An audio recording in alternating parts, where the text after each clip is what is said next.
Today's Tremors Tuesday has Burt Gummer leaving the heat of the Nevada desert and heading to the Great White North for Tremors 6, A Cold Day in Hell. In 2016, it was announced that a sixth film was in development. Tremors 5 co-star Jamie Kennedy would return, along with director Don Michael Paul.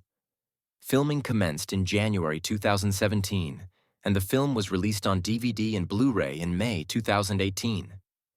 The crew had originally intended to shoot in the mountains of Bulgaria, but after the country had endured one of its largest blizzards, they opted to return to South Africa, where Tremors 5 was filmed. The opening scene was filmed in the desert and made to look like snow with filters and video processing techniques. The nice weather was explained by climate change causing unusual warmth in the Arctic. Tremors 6 takes place in the Canadian Arctic, where a team of young researchers collecting ice core samples of glaciers are killed by a graboid. Burt Gummer and his son Travis Welker are asked by Dr. Rita Sims and young graboid hunter Valerie McKe to investigate. Their plane is attacked by an ass blaster, but Burt and Travis make it to the facility. They learn that Arctic heat conditions have made the area prime for graboids. Burt suspects their research neighbors at DARPA are developing bioweapons out of the graboids.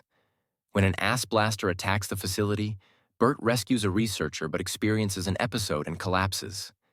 He learns that he's been infected by a parasite based on graboid venom from when he was inside a graboid years earlier, and they need to extract the antibodies from a live one to save him. As graboids continue to kill off researchers and staff, several members of the group try to make their way from the lab to the generator area where the pilot is repairing the plane, and the facility's manager has created a makeshift underground electric fence.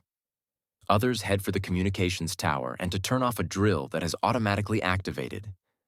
With his own research team attacked, Agent Cutts of DARPA joins Burt's group, revealing that his team was more interested in extracting the melted water and not fashioning bioweapons.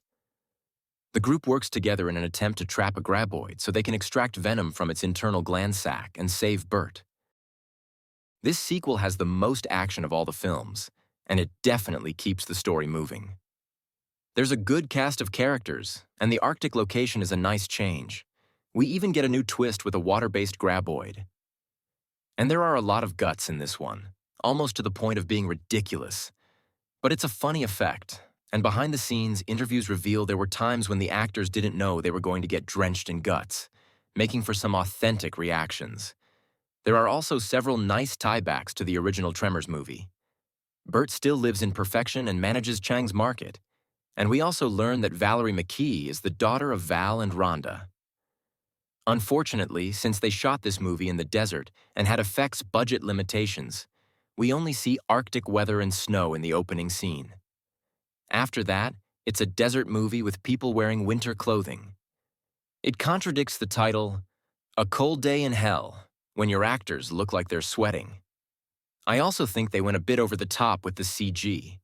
The tentacles looked great, but the graboids were over the top. They used to pop up, grab their victim, and go back underground. Quick and scary. Now they launch out of the ground like a rocket, fly high in the air, do a barrel roll, and come down on an idiotic character just standing there screaming.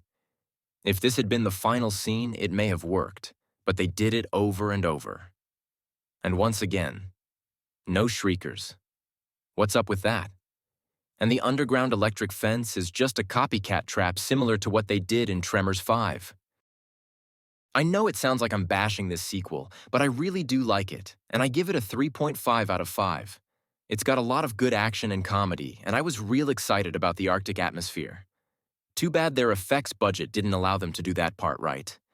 Definitely worth a watch either on its own or as part of the franchise.